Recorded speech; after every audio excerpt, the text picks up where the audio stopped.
12 ዓመት ደም ሲፈሳት የነበረች አንዲት ሴት በኢየሩሳሌም ትኖር ነበር።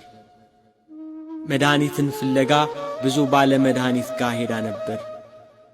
ገንዘቧን ሁሉ ከስራ መፍትሄ አላገኘችም ነበር። ተሰቃየች። የአካባቢው ሰዎች ዓይንሽን ላፈር ብለው አራቋት። ከሰው ተገልላ በአፍረት ተሸማቃ ትኖር ነበር።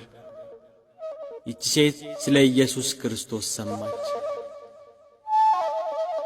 አንድ ጊዜ ጌታችን ኢየሱስ ክርስቶስ በሚከተሉት ሕዝቦች ተከቦ ወንጌልን እያስተማረ ሲያልፍ ቀርቤ የልብሱን ጫፍ ብነካ ድናለሁ ብላ አሰበች። በሕዝብ መሃል ተጋፍታ ገብታ የልብሱን ጫፍ ዳሰሰች።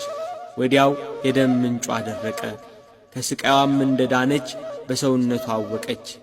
ጌታ ወደ ሕዝቡ ዞሮ ልብሴን የዳሰሰ ማን ነው አለ። ደቀ መዛሙርቱ ተገረሙ። ይሄ ሁሉ ሕዝብ እየተጋፋው እንዴት ልብሴን ማን ነካ ይላል ብለው አሰቡ። ጌታ ያችን የ12 ዓመት ደም የፈሰሳት ሴት ተመለከታት። በርኅራኄው በምሕረቱ ዓይኖቹ ፈለጋት። እግሩ ስር መታ ተንበረከከች። እውነቱን ሁሉ ነገረችው። ልጄ ሆይ እምነትሽ አድኖሻል፣ በሰላም ሂጂ፣ ከስቃይሽም ተፈውሰሻል አላት።